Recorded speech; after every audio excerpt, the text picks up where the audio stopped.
P1 Jaya, KSB yes. Udah. Oke. P1 Jaya, KSB yes. Salam persaudaraan, saya Denny Afrisani. Jangan lupa di subscribe channel YouTube-nya KSB TV. Kita semua bersaudara. Jangan lupa. Jangan lupa Subscribe, like, and share, komen di KSB TV. TV. Kita semua bersaudara.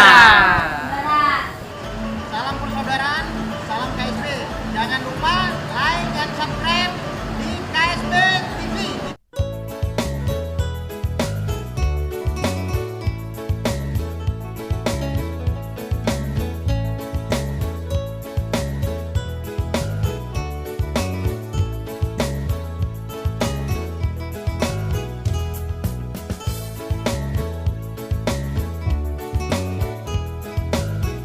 Mas Denny, pengesahan tahun berapa? Saya pengesahan tahun 2017. Wah, mantap ini. Ternyata ini saudara kita punya anak satu tapi masih. Oke, sip, Kang. Waduh. Ini ngetes tadi kan? Iya, ngetes doang. Jadi ternyata masih lincah ya. Anak satu ini. Wes, mantap. Oke. Siap. Sip. Oke, salam pencaksilat, salam persaudaraan. Sini saya kedatangan teman spesial ya. Dulur. Saudara, dulur ya kan. Dari Palembang ini, jauh-jauh nih.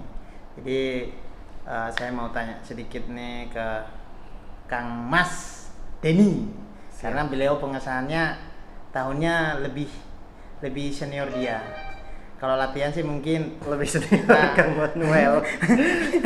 Jadi ini kita mau ngobrol santai nih sama Kang Mas ini mumpung beliau masih ada waktu di sini. Jadi saya mau tanya-tanya boleh ya, Kang ya? Boleh. Boleh. Jadi mau tanya nih, Akang kan dapat info itu kan pernah jadi atlet ya. Atlet pencaksilat. Mungkin waktu bertandingnya di mana aja tuh, Kang? Karena warga-warga dari luar tuh khususnya kita yang dari Timor Leste ya. Kita pengen tahu tuh si Kang Denny ini benar nggak ini bertanding di mana aja? Karena kan kita kan tahu sendiri kalau di kampung-kampung kadang kan beritanya suka terlambat gitu kan. Mungkin bisa cerita sedikit perjalanan mulai dari pertandingan dulu, nanti baru kita tanya-tanya masalah latihannya. Siap. Oke, makasih buat Mas Noel ya. Sebenarnya kalau dibilang atlet, saya ini masih atlet ya, belum atlet top banget lah ya. Masih atlet biasa-biasa aja sih.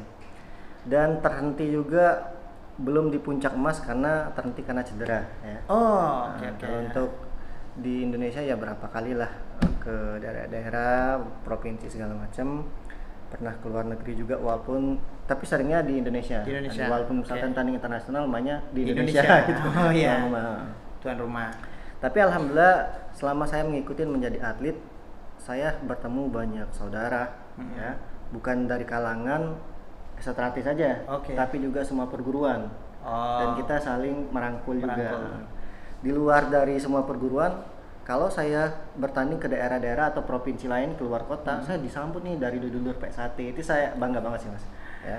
Siap. Oh, berarti gini, Kang. Selama akan bertanding itu, berarti dulur-dulur itu mereka support ya. Iya. Jadi misalnya Kang di mana nih, tuh mereka langsung cari tahu nih. Dia pasti tahu kalau saya tanding, wah ini P1 Di nih. P1.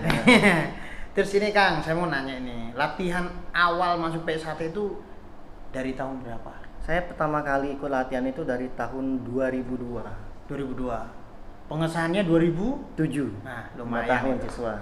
Itu lumayan itu. Kalau sekarang kan banyak yang privat ya Kang ya. Jadi dan saya memang yang dari zamannya masih keras banget ya. Masih zaman sepatu suka nempel di muka. Itu. Soalnya kita juga kayak gitu Kang. Jadi kalau latihan Timor itu keras ya. Keras. Banyak yang bilang kalau jadi warga itu pasti ada sedikit cacatnya. Karena kan latihannya keras. Jadi warganya itu ya datang ada yang pakai sepatu. Memang disiplin banget harusnya. Ya harus disiplin. Ya, yang pasti kalau kita nggak ngelakuin kesalahan nggak mungkin di ini lah. Pasti kalau ada kamu diapa-apain pasti melakukan kesalahan. Terus itu pun kita dilatih fisik sebenarnya. Betul. Jadi tidak ada itu kata mas pelatihnya itu dendam, nggak ada. Karena di P1 kita kan emang tidak diajarin untuk dendam. Betul. Jadi emang kayak gitu. Berarti Akang itu latihan itu 5 tahun ya? 5 tahun. 5 tahun. Dari tahun 2002 sampai 2007. Terus pernah nggak ikut latihan lain sebelum masuk PSAT? PSAT pertama saya. Pertama ikut bela sampai diri, sekarang. Ikut pencak silat itu pertama. Pertama. Oh. Kenapa Akang itu sampai masuk pencak silat PSAT? Karena kayak saya kan orang Timur nih. PSAT itu kan dari Jawa. Oh, iya. Nah, Akang juga kan Palembang ya. Palembang. Tapi ada turunan Jawa? Nggak ada.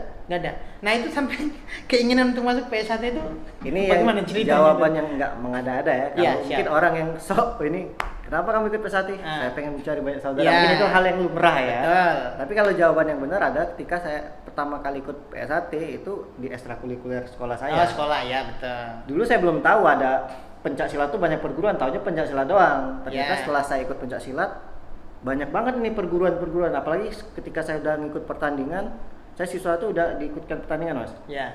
Ikut pertandingan, wah ternyata baru kebuka nih banyak perguruan, dan PSAT memang salah satu organisasi yang kuat banget persaudaraannya. Betul. Makanya kita di Timor, di daratan Timor lah, dari NTT sampai Timor Leste, itu emang kalau untuk persaudaraan emang kita kuat. Yaitu PSAT itu emang di sana itu kuat. Jadi jangan sampai orang tuh beranggapan bahwa warga Timor itu mukanya sangar, kayaknya suka bikin anarkis. Enggak. Jadi semua itu kan kita dalam organisasi kita udah dikasih keesahan, udah dikasih itu. Betul. Itu tergantung manusianya sebenarnya. Pokoknya di organisasi diajarkan yang baik. Yang baik. Itu yang nggak baik-baik itu pribadinya. Ya, oknum orang. Siap. Oke, jadi emang pelatih kita dari dulu itu emang suka kayak gitu, Kang. Selalu ngomong, kalian latihan 10 orang nih, deh. Tapi yang jadi itu paling cuma 1 kalau nggak 2. Ya. Terus kita tanya itu tuh. kenyataan. Iya, kenapa Mas? Kok kayak gitu? Ya karena itu seleksi alam, katanya gitu. Iya, iya. Oh, jadi emang latihannya itu, jadi sebelum latihan Akang tuh udah nginep di situ? Bukan nginep sih, sebenarnya nggak pulang ke rumah. Jadi misalkan pulang sekolah jam 1 ya, latihannya jam 4. Saya di sekolah tidur. Oh iya, jadi sambil nunggu latihan. Karena memang rumah saya jauh. Ya. Soalnya gini, kalau dulu di Timor juga kita kayak gitu, Kang. Jadi latihannya habis Isya ya. Di sana itu jam 7 ya. Karena kan di sana kan mayoritas Katolik. Jadi jam 7 lewat itu kita udah latihan sampai ketemu lagi pagi. Oke. Apalagi putih kecil itu tidak ada namanya latihan 1 minggu 3 kali. Terus latihannya itu. Keren. Nah, itu yang sering, makanya latihan 10 orang kadang jadinya cuma berapa. Iya, betul. Organisasi itu mengajarkan semuanya itu kebaikan ya, Kang ya. Suatu hal yang baik pokoknya. Suatu hal yang baik. Jadi yang kalau emang ada masalah, kita kan sering lihat tuh kadang perguruan ini sama perguruan itu cuma sekedar oknum hanya oknum saja. Walaupun banyak yang ribut ya tetap oknum. Oknum, ya betul. Terus latihan di sana tuh kayak gimana, Kang itu? Kan di mana, Palembang ya? Palembang. Sebenarnya kalau zaman saya dulu ya sama aja sih mungkin kalau latihan ya. Cuman pelatih juga mengerti ketika keras itu kerasnya mendidik bukan menyiksa ya. Jadi kerasnya itu bermanfaat bagi kita nih. Siap. Alhamdulillah saya dapat pelatih yang banyak dan mereka mengerti juga ilmu olahraga juga. Jadi paham banget struktur latihan itu bagaimana ya. Terus pertama kali Akang masih ingat nggak ini? Maksudnya pertama kali tanding itu waktu masih sekolah? Masih SMP. Masih SMP. Saya pertama kali tanding saya juara 2. Juara satunya pelatih saya. Ketemu pelatih. Biasanya kan namanya pelatih dia nggak mau ikut tanding. Karena kalau ketika dia ikut tanding, kalau dia yang kalah, wah itu repot itu urusannya itu. Biasanya dia ya pelatih aja. Tapi dia ikut tanding. Pelatih saya juga itu masih sekolah juga dulu. Masih SMA gitu kan. Itu antar perguruan, antar sekolah atau emang antar PSAT? Kebetulan waktu itu bukan fighter sih, seni. Seni. Kali saya turun dulu seni. Betul. Jadi festival, turun kayak festival itu ya dia juara 1, saya juara 2-nya. Jadi kalau Akang itu lebih ininya itu di seni apa di fight? Dua-duanya. Dua-duanya diambil. Kalau pertama sih seni memang diturunkan oleh pelatih. Cuman kalau saya senangnya fighter. Dari lama saya itu turun seni sebenarnya. Tapi saya tetap suka tanding fighter ya. Kebetulan badan saya dulu kecil Mas SMP. Berat saya nggak masuk. Berat paling kecil aja dulu tuh fighter kan untuk pelajar 39. Saya di bawah 39. Kecil banget dari ya. Iya. Saya waktu 2010 juga kan saya ngikut tuh antar kecamatan ya. Terus kita udah masuk ke kabupaten. Itu lawan saya itu emang saya di kelas C itu cuman 50 ke atas ya sampai 60, tapi lawan saya itu 65. Dan tingginya juga lebih karena pelatih saya dari Cimande. Oh gitu. Pelatih fight itu saya dari Cimande. Jadi beliau bilang udah hantam aja. Namanya seorang pesilat itu jangan sampai kalah pas timbangan. Karena itu pasti dia sudah gugur. Karena kan dia berat badan lebih dari saya. Udah kita langsung fight aja. Dan itu emang lumayan kita dapat juara. Jadi ya untuk pengalaman tanding sedikit lah saya juga dapat, dan saya juga kan di ini juga kan di wasit juri. Oh gitu. Iya, wasit juri. Jadi ngerti lah peraturannya. Paham. Walaupun nggak sering fight, nggak sering tanding seni, tapi saya paham karena menilai. Peraturannya tahu lah. Tahu peraturannya. Siap. Jadi kayak gitu kan. Terus setelah misal Akang jadi warga itu apa yang Akang rasakan? Bangga lah. Karena memang saya salah satu siswa yang rajin banget. Kebetulan rumah saya dari sekolah dan tempat latihan itu jauh, Mas.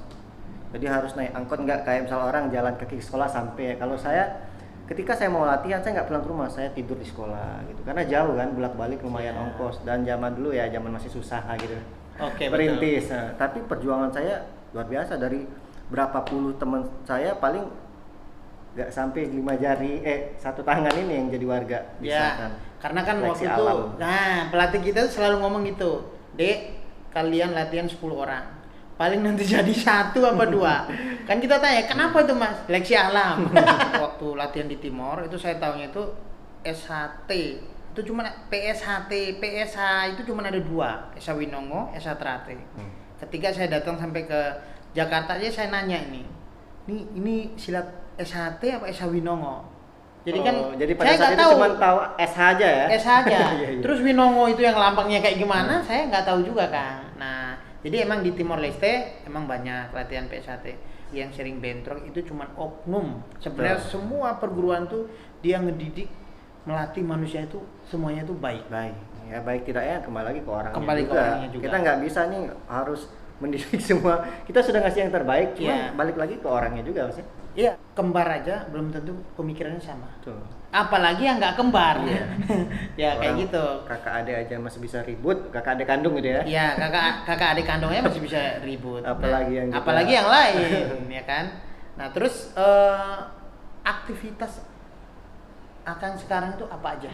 Kalau sekarang paling ya fokus keluarga. Ngasuh. Tapi ngelatih adik-adik buat jadi atlet? Saya ngelatih aktif, cuman karena sekarang saya kan nemenin istri persiapan pertandingan kemarin ya, buat PON. Jadi saya ngikut istri ke Bandung dulu. Untuk sementara aktivitas ngelatih, aktivitas yang di Palembang di stop dulu. Jadi gini, 2 tahun lah. Sahabat KSP ini, Mas Denny ini emang suami istri atlet semua ini.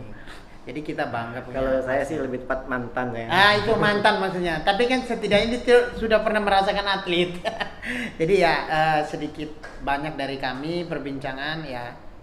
Kiranya ada salah kata, kami minta maaf. Terima kasih. Saya mau nanya satu dong. Kang Denny. Saya mau nanya satu. Ya. First impression yang lihat Mas Noel apa? Hah? First impression yang pertama kali lihat Mas Noel. Tapi ya jujur saya pertama kali melihat Mas Noel, gila persaudaraannya kuat banget nih. Karena saya mau kemana aja dihubungin terus, Mas Denny di mana, kapan kesini loh. Dan ketika saya sudah sampai Cibubur, padahal saya aja yang nyamperin, beliau jemput saya ke sana, diajak sini, diajak tidur di sini lagi. Oke. Keren. Tidur bareng. Terus dikasih gini Kang, itulah arti persaudaraan kita. Iya, betul. Karena saya dari dulu pun gitu. Siapapun masnya, kalau emang dia masih ada lingkungan sini, saya selalu calling, Mas, mau nggak tempat saya? Anak-anak Timor Leste yang ada di sini tuh banyak warga-warga sini. Saya ngajarin mereka itu tentang persaudaraan. Apa itu persaudaraan? Persaudaraan itu ya tidak mengenal beda suku, agama dan ras. Ketika kita lihat teman kita yang misalnya dia ada di sekitar kita, kalau emang bisa kita rangkul untuk ke rumah, kita bawa ke rumah. Ya, dan orang Esa Terati juga bukan merangkul cuman Esa Terati saja. Bukan. Ya? Perguruan lain juga. Semua. Setuju? Setuju. Karena lihat kita kan ada banyak perguruan yang saya ngerangkul. Karena saya berpikirnya gini, kita semua itu diciptakan Tuhan. Itu aja. Dan kalau emang masih kita bisa bantu, kenapa enggak? Ya, itu. Jadi mungkin dari saya Mas Noel dan Kang Denny cukup sampai di sini. Salam pencaksilat, salam persaudaraan. Salam persaudaraan, saya Denny Afrisani. Jangan lupa di subscribe channel YouTube-nya KSB TV. Kita semua bersaudara. Jangan lupa ya.